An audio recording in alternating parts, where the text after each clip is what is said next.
Welcome back to Dan's on Fandoms. I'm Dan. We got a brand new episode of the Clone Wars titled Together Again, and there's a bunch to take away from the arc's finale. Let's dive right in, shall we? The episode opens with Ahsoka, Trace, and Rafa discussing how they can once again break out of the jail cell on Obadiah. Rafa is placing all of the blame of their predicament on Ahsoka, stating that she convinced Trace to dump the spice. I have to say this was kind of lame because we seem to have some character growth with Rafa at the end of last episode, and here we are again with her blaming Ahsoka for everything. Anyway, after a bunch of back and forth on who's to blame for the predicament they're in, and Rafa continuing to point the finger at Ahsoka, Ahsoka says that she thinks she has a plan to get them out of here, but when Trace asks her what it is, Ahsoka doesn't want to share the details. A Pyke then shows up at their cell and brings the trio to Marg Krim, who tells them it's time to make a choice, either pay their debt or watch each other die. Ahsoka says that she wants to cut a deal with Marg alone, that Trace and Rafa are not her friends. She continues on to say that the Martez sisters hid the spice off-world and that they should be given one rotation to go and get it. If they don't come back by then, Ahsoka says that she'll reveal where their family lives. Ahsoka is trying to get the sisters off of Obadiah, which would allow her to easily break free from the Pykes without having to worry about Trace and Rafa. Marg surprisingly agrees to this plan, but states that if the sisters don't bring the spice back, he'll torture Ahsoka for info, then kill her, and search out the Martez sisters and their family. Marg Krim's advisor Fife states this is another deception. But Marg already knows this. Marg tells Fife he doesn't have too much of a choice. He needs that spice just as much as the trio does, as his life also depends on it, giving us our first hint as to who will make an appearance later in the episode, but more on that in a little. Trace and Rafa soon return to the Silver Angel and leave Obadiah, and we see the three Mandalorians from last week's episode watching the Silver Angel leave. Ursa Wren states that she didn't see the Jedi leaving with the others, and bo-katan encourages her to keep watch and that she wants to know the moment Ahsoka leaves the Citadel. As Rafa and Trace are refueling the Silver Angel on the Orindia filling station, they discuss what just happened on Obadiah. Trace doesn't understand why Ahsoka said they had a family because now Ahsoka has no leverage since the sisters don't have to go back. Rafa seems surprised and confused that Ahsoka would sacrifice herself for the sisters, as this doesn't happen often. The two sisters aren't sure how Ahsoka is going to escape, but Rafa isn't going to let her try. Rafa wants to go back to save Ahsoka, not out of the goodness of her heart, but because she wants to one-up her. Rafa girl, what is you thinking?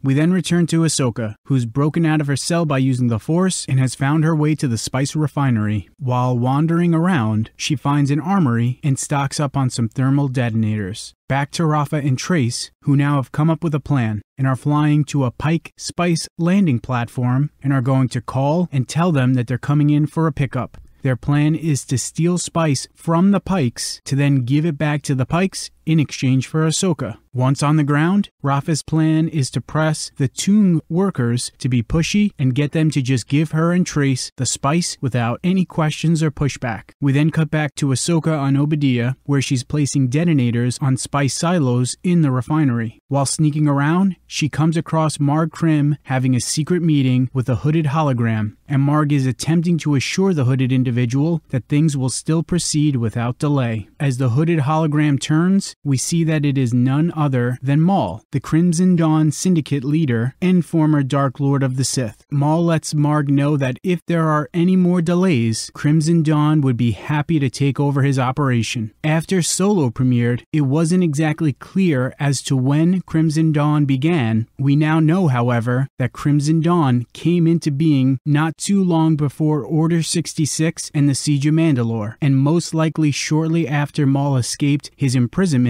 by the hands of Darth Sidious. Once the transmission is completed, a Pyke guard lets Marg know that Ahsoka has escaped, and we see that our homegirl has planted a few more detonators. She then looks at the transmission log to see where Maul's call came from and discovers that Maul is currently on Mandalore. Ahsoka is then surrounded by the Pykes and tries to fight them off while using the Force, allowing Marg Krim to realize she's a Jedi and making him believe that the Jedi Council sent her to Obadiah. Ahsoka is soon stunned unconscious and then dragged away. Back on the spice platform, Trace and Rafa are still arguing with the Tung about loading spice onto her ship, and a Trandoshan comes over to see what the deal is. For whatever reason, Rafa thinks it's a good idea to start a fight with a Trandoshan, and then the two of them start duking it out. Rafa is able to defeat the Trandoshan by the skin of her teeth. While Rafa was fighting the Trandoshan, Trace was taking care of all the Tung workers on the platform. With the spice in hand, the two of them are now able to head back to Obadiah to hopefully help Ahsoka. Meanwhile, Ahsoka, now awake, handcuffed, and surrounded by Pykes, is told by Marg Krim he'll be executing her and helping to restore the Pykes' reputation. Rafa and Trace then show up, telling Marg not to kill Ahsoka because they have the spice. Marg then tells the sisters that he knows they're both working for the Republic and Ahsoka, a Jedi. The sisters are shocked and refuse to believe that Ahsoka's actually a Jedi, but Marg assures the sisters that Ahsoka is indeed a Jedi and that she used the Martez sisters. Trace is upset that Ahsoka didn't tell them, but Ahsoka asks how she could have said anything after learning about their parents. Ahsoka tells the sisters that this is not the time for this discussion, as Marg is threatening to execute all three of them. As the three are still surrounded by Pykes, the thermal detonators start going off, creating an opportunity for them to escape.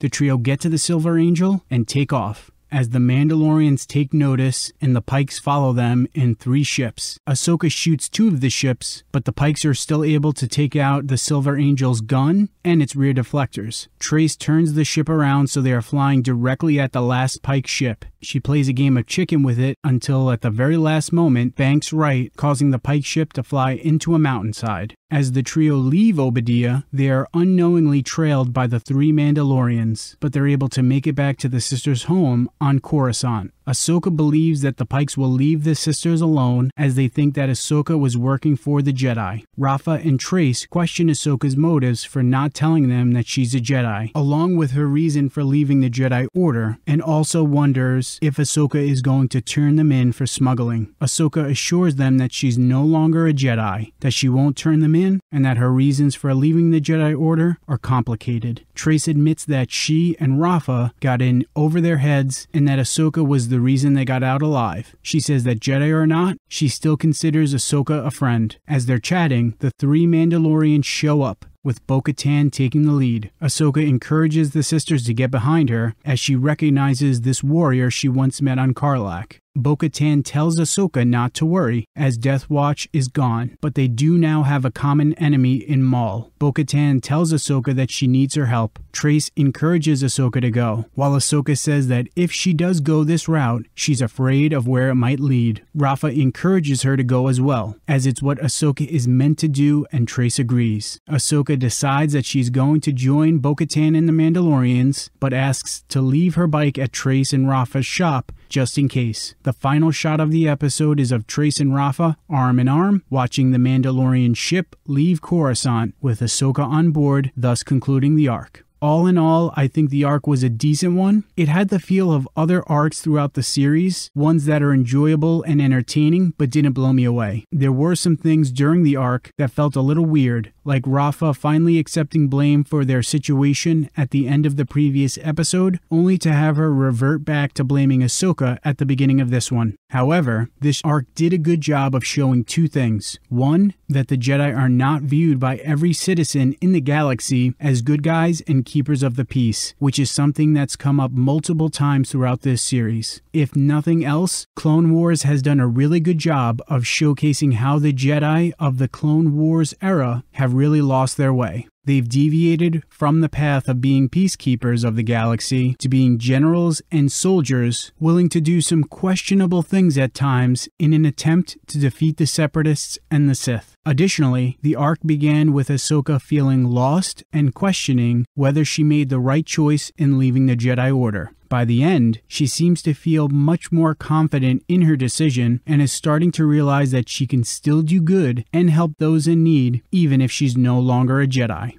But what did you guys think about this episode and the arc? Are you alright with how this arc ended with the Martez sisters? And how freaking excited are you guys for the Siege of Mandalore? Let us know down in the comments. If you enjoyed this video and would like to help out the channel, please like and subscribe. It would mean a lot to us. You can also follow Dan's On Fandoms on Instagram, Twitter, Facebook, and Tumblr, all at Dan's On Fandoms. Thanks for watching, and stay nerdy.